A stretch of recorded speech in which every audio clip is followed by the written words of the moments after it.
Hey guys, it's March 2020, and I'm just hopping on really quickly to say thank you to Brennan Roth. So thanks for your super awesome comment on the previous YouTube tutorial that we went through on the Mason's Apron. And the reason I wanted to just make a very short video about this is because I thought you brought up something which is really cool. So you brought up the idea that when you're learning to play the flute, music in general is so much more than notes written on a page, but traditional Irish dance music, I think, is there are big categories of things that you have to learn that are in no way, it's not possible to communicate them on just the notes on the page that you might read and learn music from. And the three that you brought up were things like lift, or rhythm, or variation and ornamentation. So first of all, thank you so much for watching and making the comment and taking the time to comment. That's awesome. But it really gave me a chance to reflect as I was walking around on how I think about these things, and particularly about rhythm. Rhythm has a really, really special place in my own heart, experientially, and of course within the context of traditional Irish dance music. So I just wanted to share three things that I think are very useful to think about with regards to rhythm as you are exploring the world of traditional Irish flute. And please, anyone who's happening to watch this in internet land, please make your comments, if whether it's through the lens of the flute or any other instrument. I would really love to hear what you have to say about rhythm and traditional Irish music. So for me, the 3 points which are important are: 1, to memorize the tune that you're going to play; 2, is to play with other people, play music with other people; and 3 is to embody the music. So I'll just make a few comments on those, but I think those are like the top 3 hacks to really, I hesitate to say mastering, but getting inside of the rhythm of traditional Irish music on the flute. So I'll put some timestamps on these thingies as well, like last time. So first point is to memorize the tune you're playing. So there's a bit of an overused metaphor, but it's the idea of an iceberg, that 80% of an iceberg is under the water and 20% is above the water. I'm sure there are better metaphors out there, but to me, when you are playing a tune, when you're playing any kind of tune, reels, jigs, whatever, that's dance music, the tune is only the 20% on top, I think. So the tune is almost like this beautiful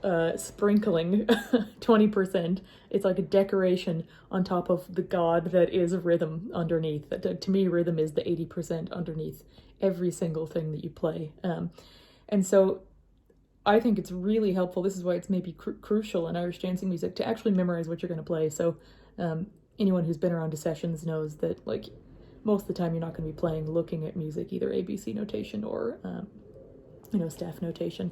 You are, unlike maybe classical music, you are expected to memorize these tunes, and I think the reason for that is so you can focus on what's really happening, which is the other factors about playing. It's not just the melody. So one thing that I have found is super cool, and again, any other suggestions, please chip in, guys, but is to detach the tune from your instrument. So a lot of times when we're learning, we're thinking, okay, it's Maggie in the Woods or something, this polka.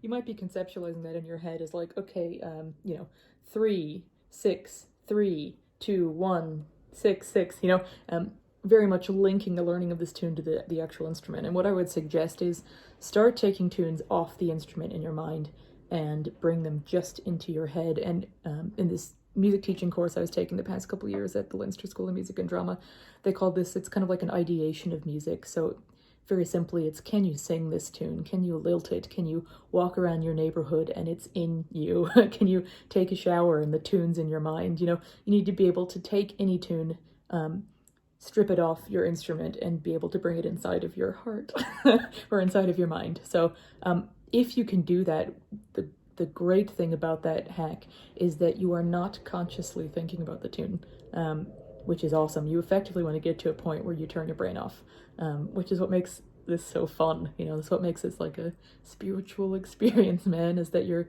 conscious brain isn't working anymore. It's like when you go listen to beautiful music in a different language, your brain isn't logically thinking about this tune anymore. So I think it's probably enough said about that, but in order to focus on the rhythm, memorize the tune, and you will be able to do a lot more with it. Okay, speeding along. The second point is to play music with other people. Looking back over the course of time, the number one best thing that ever happened for me learning to play with any kind of rhythm whatsoever, and it's still a challenge sometimes to keep it really solid. The number one thing is to play music with other people. So I was really lucky to learn music in a cultist branch in St. Louis, Missouri, which had a lovely Group of Kyol and Ceilidh band. So being part of a Group of Kyol or Ceilidh band is great because you're surrounded by a lot of other people and you have to carry this rhythm together as like a school of fish or something. And I actually used to sit next to our baron player, this guy Chris Weddle, who's really awesome baron player. And it just, that is really helpful because it's better than a metronome. A metronome is usually too much in your thinking mind. You want to be able to feel everything that's happening and have a felt memory of what rhythm is. It reminds me of down memory lane, but like one of my first memories in life is actually going with my parents to the University of Missouri homecoming football game and being like 3 years old. And you ever listen to a drum corps, you know, and you're like walking along. Anyway, the marching Mizzou drum corps was coming down the street, and I wasn't even old enough to like have memories, but the memory is the feeling of all these drums, like the feeling of this complex rhythm coming into your body, and that's what you want. You basically want to be able to play with other people so that, again, you're not using your brain at all, you're feeling what this rhythm is. And then that's probably enough to be said about that, but that's what you want to do. So point one, memorize the tune so you don't have to think about it. Point two, play music with other people. I should probably say I was really lucky to like sub with some Ceilidh bands here in Dublin as well, and one Alish one year. But that is great. Like if you can get yourself on a Ceilidh band, that is a dance music producing machine. Like there's really almost nothing as good for your rhythmic development as being part of a dance music band.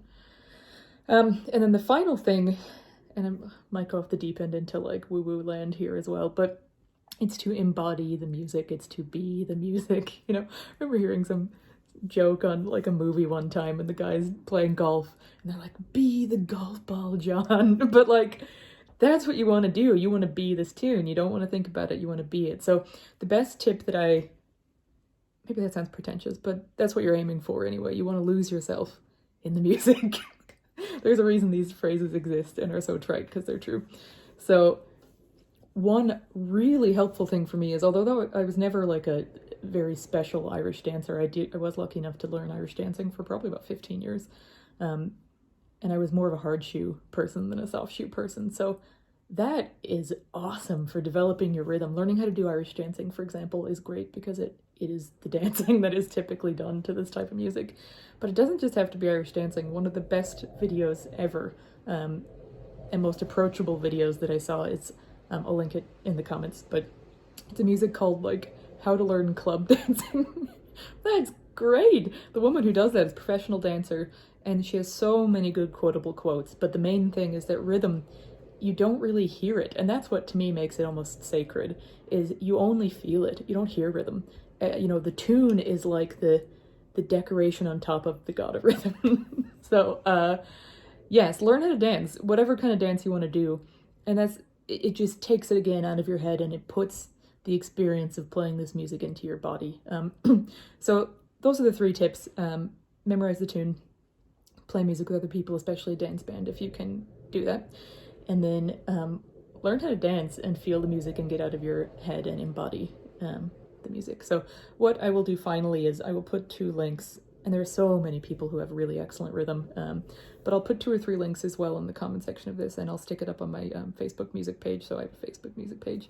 It's Sarah Hale Music, and it's just easier for me to collect all this information on that page, so feel free to come comment or join there. But I will put some videos of some people who are kind of younger people in their 20s or 30s who play the flute, who are champions of some kind. So, but they've made recordings that, you know, granted I've listened to these particular recordings on YouTube, but they're good. They're really, really good. Like every time you listen, you're just like, damn, that's good, you know, in terms of the rhythmic execution of these tunes. So I'll put one in there from Sean Gavin. So Sean is fellow American, but an extremely talented flute player. He won the Sean O'Riordan medal a couple years ago, which is basically like who has the best style of any instrument. And this is a set of reels from him, which the rhythm is just, every time I'm like, wow, that's really good, and then I usually listen the second time. The second video is one from Louise Mulcahy, who's a multi-instrumentalist, multi-world champion in Irish music. And I think this is from several years ago, but it's her and Michelle Mulcahy playing. And again, there's something about the rhythm which is just exquisite. And then I think maybe I'll put one down there from Orla McAuliffe, who's also a multi-champion, who's just, I mean, I don't want to be a sycophant, but dang, like, you know, I remember growing up and you're like doing the flaw with these people. And one sign of maturity, I think, and I'll maybe wrap up with this, is if you look at who wins the flaw, and nobody really cares about that as an adult, but when you're young, you care, you know, and you want to know, like, what are these people doing? You know, how do they do this? And one thing I really admired about her is that she's always had the most mature sense of rhythm of maybe any flute player, especially any young flute player I've ever heard, even since she was a child.